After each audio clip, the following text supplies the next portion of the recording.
This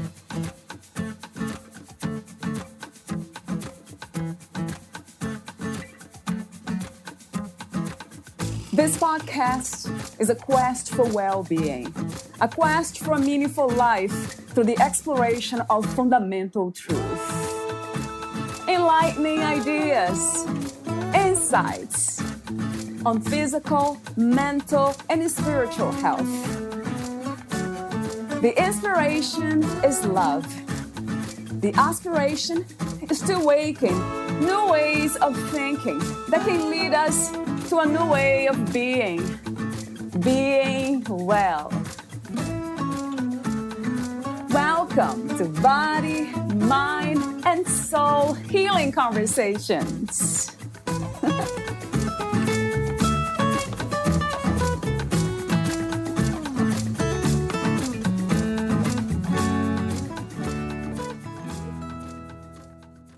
Facing your fears is important for your mental health.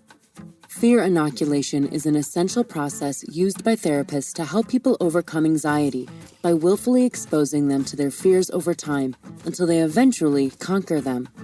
Willfully is the key word, using your will to effectively overcome the unthinkable. Conquering your fears is about finding comfort in chaos and the unknown, as well as developing the ability to perform in high-intensity environments. Fear will always be there, but it's what we choose to do that makes all the difference. Managing fear will lead you to live tenaciously, become more competent, and most importantly, it will set you free. What are you afraid of? What is holding you back from living the life you want? Valeria Teles interviews Matthew Gagne, the founder of Flock Goods, Guinness World Record holder, former professional skydiver, and speaker. Matthew Gagne, in his former career as a professional skydiver, he trained Navy SEALs and served as flight instructor for Al Gore, Will Smith, Jaden Smith, Trey Smith, Kirby Chambliss, and Tyrese. When a near-fatal car accident broke his neck in 10 places, he threw himself into rehabilitation. Flock Goods was born during this journey through pain. Ever since, he has dedicated himself to helping others overcome adversity and lead active lifestyles. He currently lives with his beloved Dutch Shepherd dog on a Maine riverbank in a tiny house RV that he built himself. Meet Matthew at flockgoods.com. Here is the interview with Matthew Gagne.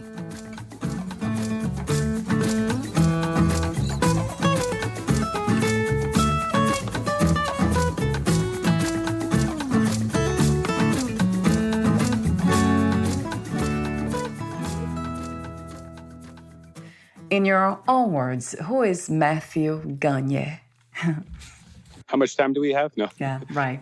I would consider myself simply an active lifestyle enthusiast. So I guess my second official question to you is about becoming a skydiver. What inspired you to become a skydiver? That was an interesting progression since I never had any intention growing up to become a skydiver. Funny enough, but I landed in the industry nonetheless. I actually began in indoor skydiving. Yeah. My older brother, who's 10 years my elder, he had bought me a gift certificate when I was 19. And I flew in the wind tunnel for the first time, which was indoor skydiving. Fell in love with it. Began working at that facility several months later, eventually built up the courage to try the real thing. Talk to me for a moment about that experience up to the accident and then the insights you gained and the healing journey. I know there's too many questions now within a question, but the experience with a skydiver, professional, elite skydiver, and then the car accident and then the healing journey, if you can connect them. Oh, they're very intrinsically connected. So right, I'll do my best, but I think the path to become a skydiver is what really shaped and molded and altered the way I approached and thought about life in general as a whole. Really, the thirst to adventure. I was inspired originally by skydivers before becoming one myself. I met individuals who had big crazy dreams and goals, ambitions, and they didn't come without risk. And they took massive steps physically, mentally, financially to pursue those goals.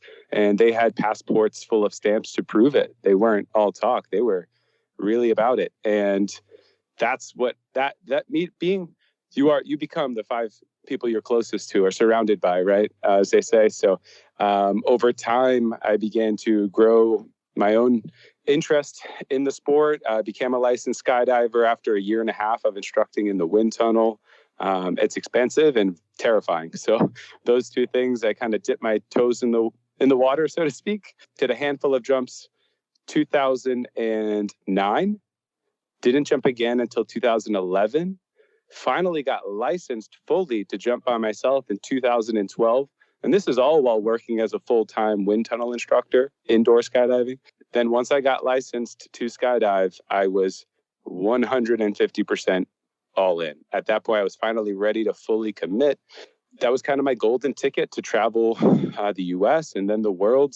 Ultimately, I landed in Dubai. I worked for In-Flight Dubai as a wind tunnel instructor, Skydive Dubai as a load organizer. So essentially, I did group coaching in the sky and really progressed to a leadership role, one that had high risk but high reward. But I was also Peter Pan. I was living a dream, essentially not having to work because, everyone knows the saying, if you love what you do, you don't work a day in your life. But then in 2014, 4 days before I was actually slated to join a fully sponsored skydiving team, very unheard of in the sport. There's not a lot of cases because where that's the case, because there's just quite frankly, there's not a lot of eyeballs on the sport to draw revenue. It's not a spectator-friendly sport, so it's very difficult to get sponsorships. But I ended up never making it on that team, never making it to training camp, because 4 days before I was slated to leave Dubai, and I was living and working there for a year and a half. So 4 days before I was supposed to leave, I was a passenger in a car accident. And I was coming back from Abu Dhabi. We were heading back to Dubai. I had went on a shooting range with Navy SEALs and DOD guys, and they used to train and fly in our wind tunnels. So we were friendly, and they were, invited me on a last hurrah. And it was coming back from that where I was a passenger in this car accident and fully conscious the entire time. I was very aware. I remembered everything vividly, even though sometimes I don't want to. I woke up. The accident happened at 8:30 at night. I was transferred to one hospital, waited for an hour for the ambulance to get there, 30-minute ride to the hospital, CAT scan. They decide they can't treat me there. So another 30-minute ride to a different hospital. At that point, around 2:30 a.m., and remind you, it happened 8:30 p.m. at night, I didn't get any pain meds. And still, that was a kind of a whole part of, we'll set that aside. So yeah, we go to the second hospital. I'm in the hospital. I had an emergency surgery the next morning. But the very next day after that emergency surgery, the surgeon came in to my room and said, we're going to start weaning you off of all of your pain meds. So in Dubai, in the Middle East, they have a very different mentality and execution, or it's probably not the best word, but as far as prescriptions of narcotics, even the day after an emergency surgery, they literally bolted my head back on. I had a full internal sublux, which means I was internally decapitated. I have stretch marks on my spinal cord to this day. I fractured from C1 all the way down to T4, which is like the middle of your shoulder blades. So basically where your spine connects to your brain to the middle of my shoulder blades, broken in 10 places. And they installed a halo. I wake up from surgery and I see the bars. I'm basically now in at that point, a portable jail cell that's bolted to your skull. And I spent a little over a month in the hospital there, and I was released. But then I get out of the hospital and I'm homeless in the Middle East. Because mind you, I was 4 days away from leaving Dubai. So I'd canceled my visa. I sold my Jeep. I sold my apartment. And my work was actually canceling my insurance. So the folder was on the table, on their desk. And they said, hold that folder. And thankfully, I was taken care of. And Yeah. So fast forward, going through recovery, it took me about 1.5 years to get back to my sport. And I used skydiving as my philosophical carrot, if you will, that I dangled in front of myself as motivation to do all of the things that I had the ability to even influence slightly. I was putting in that work. What is it about skydiving that inspires you? Yeah, what is it about it exactly? I didn't actually explain that as much as I wanted to, because like that process of becoming a skydiver, facing those fears, like it was the most terrifying thing that I'd ever done in my life. And that fear is very justified. You're essentially, as morbid as it sounds, it's essentially a controlled suicide abort mission. I mean, if you're facing your fear and you're also trusting your ability to execute.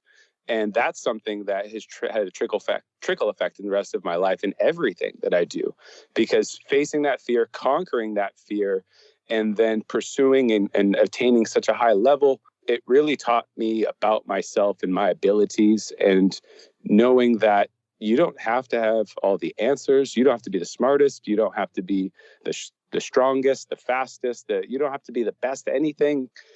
Whatever it is that you're looking to do, that you're seeking, you can do it if you put your mind to it and you bear down and you have stubborn determination, and you have a strong enough why. Because motivation is, to me, it's temporary. Like you can get rah-rahed up, but you need what's your drive? What drives you? Like, and that's your why. For me, that was getting back to skydiving, but now it's changed several times over as, the death and rebirth of life cycles, Do you believe that one day we can become fearless?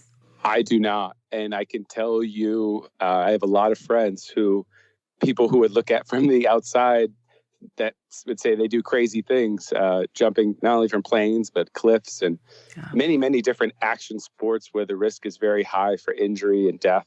Yeah. They are not fearless. Humans, if you're fearless, then you're probably psychotic. I mean, I'm not a psychiatrist. I'm not a doctor, but it's learning to manage and mitigate that fear and face it. There's no shortcut. There's there's absolutely no one that could do it for you. Right. When you're there alone, you can't lie to yourself, and you have to face whatever it is that's terrifying you. It could be jumping out of a plane. It could be having a difficult conversation with someone, or expressing how you feel, even though you think it may not be received well. Like there's so many situations where just facing that fear is going to be the best course of action. And not only that, it's like exercising your muscles in the gym. You do that, and you face your fears, you learn to trust yourself, you become better and better at being able to have that confidence and that strength within yourself to be able to do the difficult things. And the fear never goes away, but you become stronger, and your abilities will grow. And what do you think is the purpose of the human experience, Matthew? Ooh, that's a beautiful question. And I think there's so many right answers. I think I could only speak for myself and my truth. And I think the human experience is exactly that, is seeking experiences, as many as possible, because life is so short and so finite. True. I know so many people that say, I wish, I hope, I one day, and all these phrases are all excuses, and they're all false. Like no one's like, life isn't fair. They're definitely, people get hands of cards that are not equivalent to others, and not everybody starts in the same place, but we all have the ability to control what we do in our environment and our human experience and how we navigate it. That's what we have the ability to choose, is how we navigate our human. So the human experience for me is like PMA, positive mental attitude. It's like happy. Why? Just because why not? Why what's the latter? Like to be upset? Like, why would you choose that one? That's silly. Right. So to me, I think it's wise to, and I mentioned too earlier that like I was in Peter Pan land, and I think that taught me something too, to stay childlike in my enthusiasm, but with the discipline of being a mature adult. And for me, that it works for me. And I hope anything that you and I just discussed today, if someone hears something that resonates with them and it helps them in their daily life, that's a beautiful thing. And that's a big part of why I do this. And it's, I think, a matter of just kind of unlocking it within yourself, and it just will solidify further and further the more you do it. So it's a practice. And speaking of practices or beliefs, do you have any spiritual practices or spiritual beliefs? I tend to gravitate towards, that's a difficult question. I wouldn't say I don't attend any religious organizations. Yeah. However, I believe religion is a beautiful thing, and I believe it's a very powerful thing. And I think there's so many beautiful lessons to be learned. And I think in all religions, I've traveled the world. I've lived in a Muslim country. I grew up Christian, but I have friends from almost all ethnicities and religions. And at the end of the day, what I've learned is people are people. Morality is morality. Character is, the definition of character, doing the right thing when no one's looking, whether that's someone else or God. Or I try to be the best person I can be just for myself, selfishly, so I can give that version to others. Because I've noticed when I'm able to carry myself, and this is something that I think you can most definitely learn through religion. There's no one. I don't think there's one way to learn humility and to learn your own power, and that how you influence and affect people in their daily lives. And you can really make someone's day just by the smallest gesture. So true. The smallest gesture can, so why not do it? I think if we all just, took little steps, because at the end of the day, no matter what religion or what race, ethnicity, orientation, at the end of the day, we're all human beings. And I truly in my heart believe if we sat down and had a conversation, we all have more in common than not. So true. And everywhere I've been fortunate to travel and experience, and even here in the U.S., we're a melting pot. At the end of the day, people are people, and I think treating people well and with dignity is the most important thing. At the end of the day, your experience, to bring it back to the human experience, you don't do that on your own. To go and be whatever you want to be, but to do it alone, I didn't name my company Flock because I want to do things alone. It means community, and it means movements. That's what I believe in. It's literally my life personified in the brand, and just my core beliefs. And I don't think I have all the answers or do it right. I do what works for me. And I always say things like flock different and together we're strong as flock, because my philosophy is the human experience is all about the pursuit of self-mastery. But you never become a master. No one's, it's that pursuit. And I think the pursuit is all about learning from everyone you meet. If you can learn something from everyone you meet, even if it's something about yourself. You can always learn from reflection. And I think that's important in the human experience, to that reflection, to be able to continue giving the best version of yourself, and, just to be unapologetically you. What is to be free? I think to be free is to have the ability to manage your time. To manage your time and to be able to pursue the interests that you enjoy. I mean, I think that I'm very patriotic, and if you think about what in our Declaration of Independence, life, liberty, and the pursuit of happiness. If you unpack that, what does that really mean? It means everything we've been talking about. And it's pursuing that, and as long as you're doing no harm to others, then I feel that that's being free. Is just that here we have this unique landscape here in the United States. And I think it's so important for for individuals to really understand their rights and understand our past so we have strength in the future. And so we understand that our rights they're not to be taken lightly. And our past generations fought very hard for our rights. And I think nowadays a lot of us take them for granted. And we got to talk about these things so people are aware. Freedom is not free, right, Matt? No, nothing in life is free. It costs time, money, and usually both. So true. Let me ask you a fun question. What do you love most about being in a human body? That's so difficult. That's a very interesting question. But I would say love. Love. I mean, if you can pick one feeling, it would have to be love. I mean, so in the human body, I think just experiencing love. And I think it's not even just physical, it's not just physical. Like, love is a feeling that, like, your entire body, it's euphoric. When you're, like, in love with someone, like that new love feeling that, obvious scientists would say, yes, you're getting serotonin and oxytocin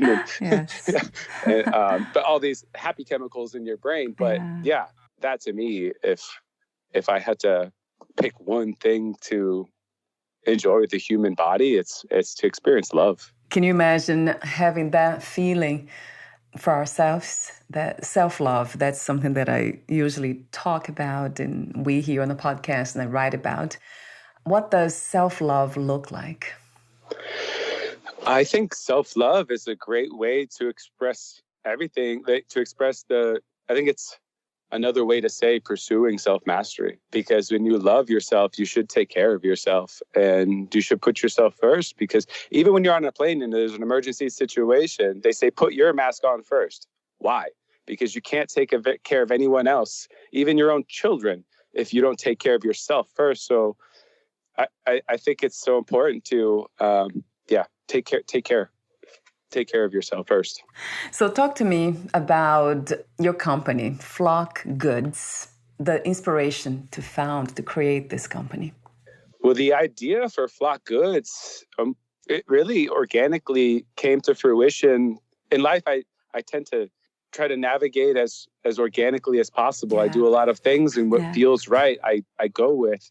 And I had actually been inspired by a former student, and she was actually a sheikha in the royal family, the Maktoum family in Dubai, and her name was Sheikha Latifa. And she actually, when I was wearing a halo, I had gotten out of the hospital, wearing the halo. I still had, another 2 months of walking around with this thing. Thankfully, I could walk, though, so I had gratitude. But she had suggested that I try an alkaline-based diet in order to promote healing from within, because healing is from the inside out. And I took those words and very literally, and I started making kale smoothies every day and just everything that I could fit into the blender that was, good for you. And I was blending it up and really forcing it down because it didn't taste really good, but I drank it nonetheless because I wanted to heal. So to take that a step further, she actually she took it upon herself to go to a nutritional supplement store and basically purchase an entire wall of supplements and had them delivered to me in 3, those big giant black trash bags. She had 3 of those chock full that my friends delivered to me. And that's what really started the infatuation with supplementation and thinking about food as nutraceuticals, which are simply a fancy word for a food-based supplement that has medicinal value. Right. So I tried basically everything on the market at that time in 2014.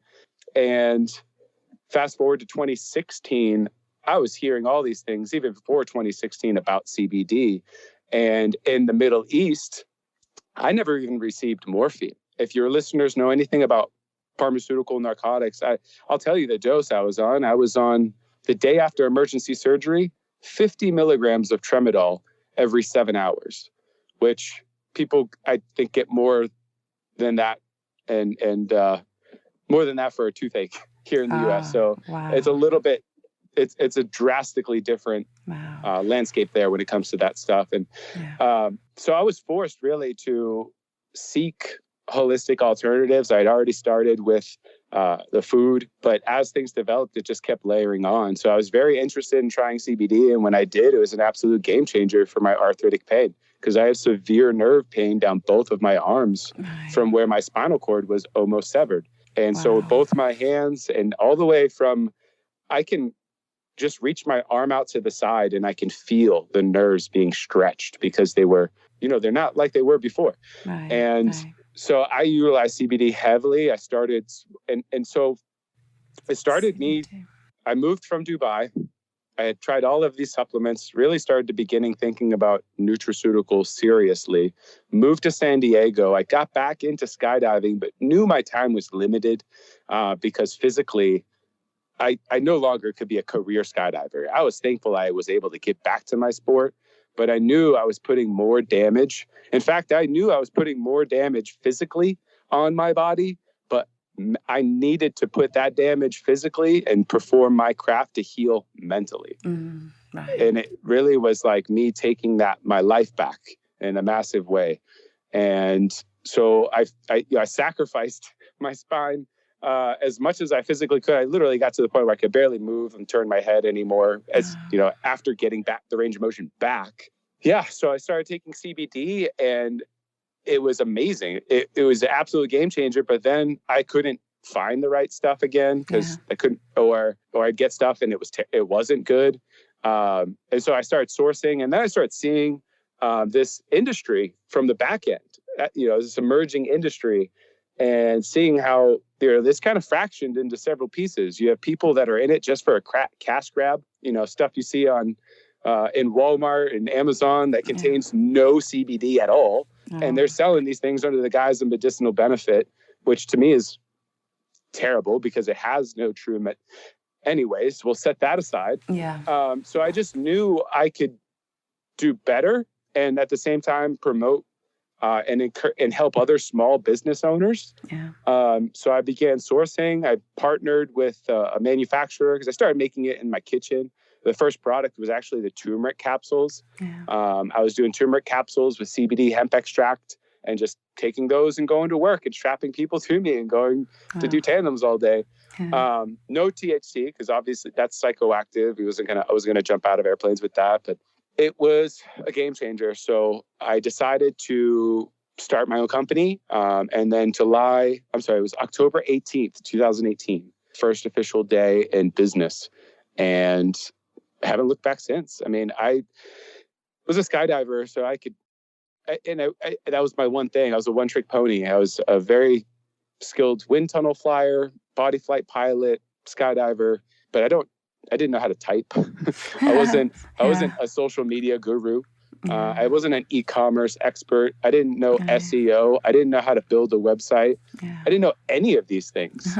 But I did it. Anyway, it took me forever, but I did it. And what I didn't know, I sought that knowledge from others. Even I didn't have the money to pay people. So I had to learn what I could and ask people who knew more and then go back. And it's very time consuming. But when you want something bad enough, I learned that. And I've learned that time and time again. When you want it bad enough and you're stubbornly determined to go after it and you actually take the steps, like actions plus time actions plus time equals results. Like you can't just wish, you can't just hope, you can't just pray. You actually have to take definitive actions, and you have to take massive Jocko Willens. I'm so sorry, Jocko.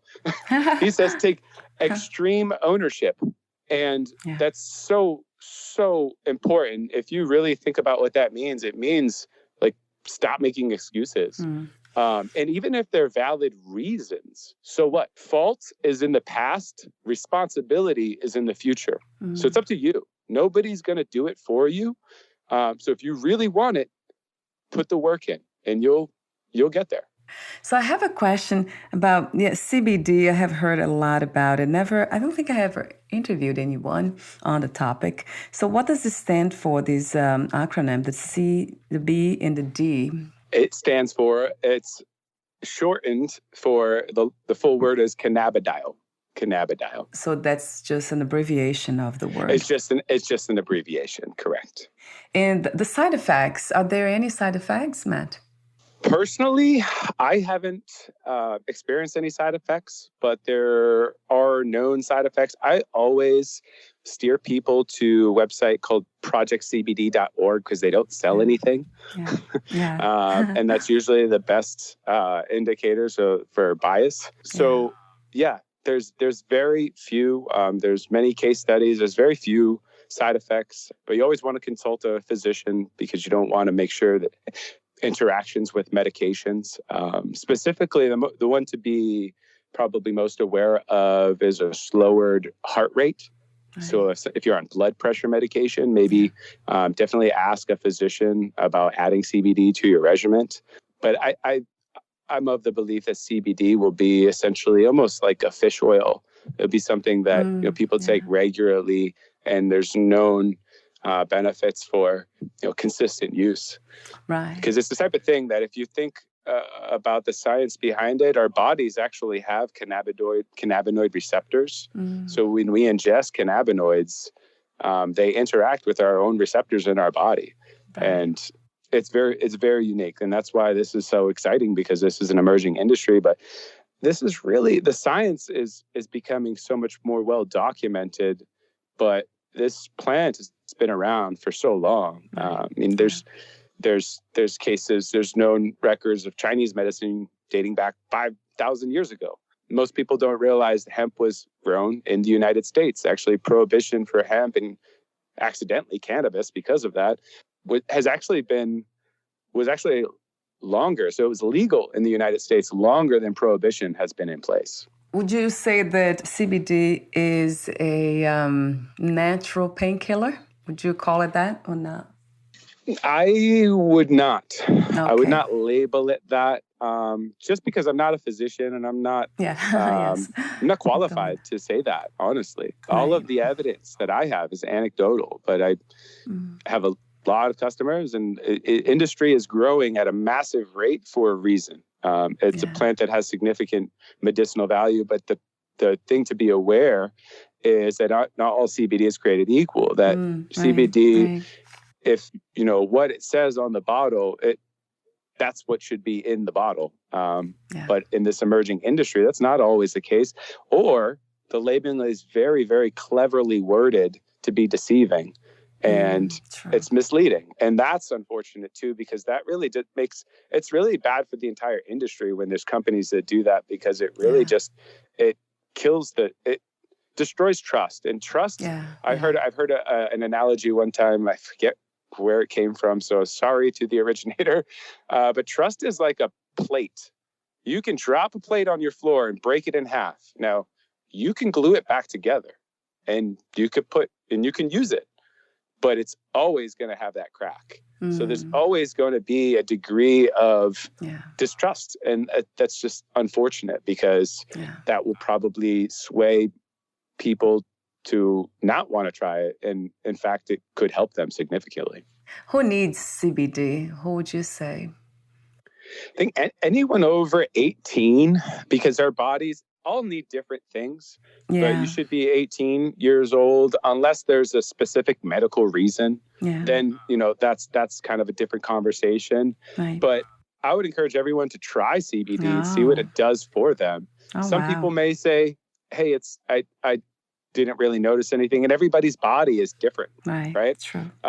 Everyone's brain is different, everyone's blood type. So there's so many variables, and controlling expectations as well. Everyone talks about CBD and its influence on reducing inflammation, right? But if you eat a bucket of fried chicken, you're not going to offset all that inflammation. So controlling your expectations and understanding that CBD is a part of the collective whole. I'm writing an ebook now on, I call it the 5-finger framework. And the 5-finger framework is simply it's an internal audit, if you will, and is 5 areas: physical fitness, mental health, nutrition, recovery, and your lifestyle. And all of those categories have subcategories. CBD is within nutrition.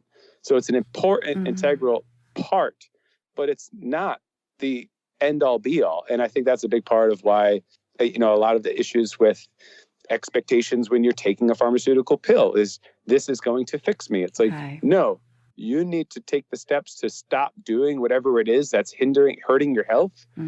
And then that can attack the problem from another angle. True. But you need to be attacking this problem from all angles that you can to make a real difference. Or you can, but a lot of the time, it's sad to say that I think many of us would rather choose the easy route and declare victimhood. That's just not what I'm about. So we're almost at the end. I have a few more questions for you, the ending questions. Would you like to add anything that we didn't discuss? I just really appreciate you giving me this opportunity to speak to your community. And I implore anyone who's interested to talk more, please reach out. I'm very, very reachable. I always will respond back. And I love seeing emails come in, messages come in, and just learning how we can better serve the communities. Because I truly mean when I say together, we're strong as flock. The only reason I share my story is to help empower and to encourage other people to not only share their stories, but own it, own their stories and own who they are. And have conviction, have that tenacity in your spirit to just attack your goals one by one. Thank you for the encouragement, for the empowering words. We need to hear that and be reminded of that, for sure. And my last question to you, how do you define success these days? What is to be successful to you? I think success, people, expect to hear you say money. But to me, success isn't about the money. Money, being able to pay my bills and not have to worry about making rent or groceries, that's what I need to live. But success to me is having time and freedom, the ability to take care of my family and others who need a little extra help, because I've been fortunate and I didn't get to where I am by myself. In order to make a difference, we all need assistance, but we all need to take ownership of our own actions at the same time. So that's a beautiful idea, concept of success, and not just money, fame, power, right? That most of us are used to. Yeah, I think having that freedom, that's the biggest thing. Success and making an impact to help empower people live better lives. So I'm employable. I'm clean cut guy. I can put together a resume and probably go get hired somewhere. But I took a big risk, and I've really sacrificed a lot to pursue my own dreams. And I encourage others to do the same, because I practice what I preach. Chase your dreams, face your fears, overcome adversity. And I implore everyone to do that. And I do that myself every day, every week, month after month. And I think we all find strength by sharing. Like even this conversation, selfishly, it helps me. It gets me fired up. It gets my energy levels restocked. And I think that's important for longevity, is for us to share our experiences, because through that sharing process, it's empowering. I jokingly say Flock is like a superhero character that anyone could put on and feel empowered to be able to do anything. Thank you for being you. We need more of this reference. So what was the hardest lesson to learn about yourself and life as of today? Ooh, so many things. To pick one, so difficult. So the number one thing that I've learned about myself, I think the number one thing I've learned about myself is just all of my own imperfections. They're so highlighted through action. Like when you do have those difficult conversations with yourself and you do face your fears, you do have to experience those lows. But I think those lows are a direct reflection into how low you can go directly correlates to how high you can climb. I mean, what goes up must come down, what goes down must go up. So I think the number one thing that I've learned is just learning to conquer my own imperfections and to accept the ones that I can't control. Right. And yeah, I think that would probably be and that lesson has been learned many times over in many applications, not just, the trauma of the spinal cord injury and that rehabilitative process, but just many things. I mean, losing a loved one or a relationship or something, just, a venture that you set out on that didn't go well, or a bad interaction you had with someone. I mean, I'm the type that if I have a poor interaction with someone, it affects me because I reflect about it. I don't let it ruin my day, but it really, I'm very in tune with those vibrations, and I want to put out good vibrations, but we're all just, I think I'm just trying to do the best. We're all trying to do the best we can. So yes, I've learned that about myself as well, is just it's plainly put, it's a little bit blunt, but I just try to suck less and do better. So I've learned to just try to do better every day. Yeah. If you knew you would die soon, meaning leaving or losing the body, would you make any change or do anything in a different way? Oh, if I was going to die soon, yeah, I would say I would have to spend time with my family. Yeah. Absolutely. That's a big motivating factor on why I moved back to the East Coast. Parents were getting older and it was time. Yeah. So I think that would be number one, letting my family know that I love them and to spend time with them and to try to just do all the fun stuff that I could before the time ran out. Yes. Do all the things that maybe it was on the fence about. Go ahead, do it, because you don't have much time left. You might as well. It's like at that point, what's the worst that can happen, right? You can actually say that. So. True, yeah, for real. And have fun. Yeah, we forget to have fun, that's for sure. My last question is, what are 3 things about life you know for sure as of this moment? That you're going to die. Yeah. You got to pay taxes. And it's better to flock with friends than to flock alone. I think community, I think connection is so integral in life. And without it, you're missing a very important component. What a wonderful message. Of course, one that I embrace wholeheartedly. Thank you, Matt, for saying that again and again. So before we say goodbye, where can we find more information about you, your work, services, products, and future projects? So right now we have a website. You can find us at flockgoods.com. Actually, all social media platforms at flockgoods. So we're easy to find. And the future is bright. We're relocated to Maine, Berwick, Maine, recently from San Diego, California. So a complete change in landscape. But we're really excited about that change, and we're going to be able to offer some beautiful new locally sourced products very soon. So I've got a lot of announcements coming soon. I can't share too much, but just know that things are developing here locally, organic. It's a beautiful place. So I'm just excited to be here and to have this emerging community to continue to foster and nurture.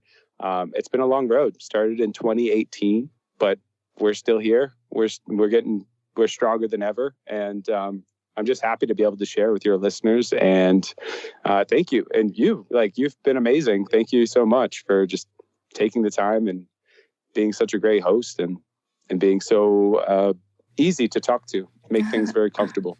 Thank you for the encouragement, Matt. The body really appreciates that. The mind is all in, the mind and the heart. So thank you so much for your presence. I love your fun, enthusiastic, positive presence. The words, everything else that can be felt in between. It's beautiful. You have a very beautiful, elevated presence. Thank you.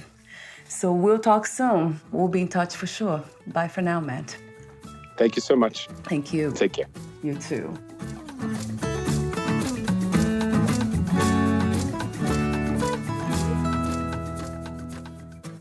Thank you for listening. To learn more about Matthew Gagne and his work, please visit flockgoods.com.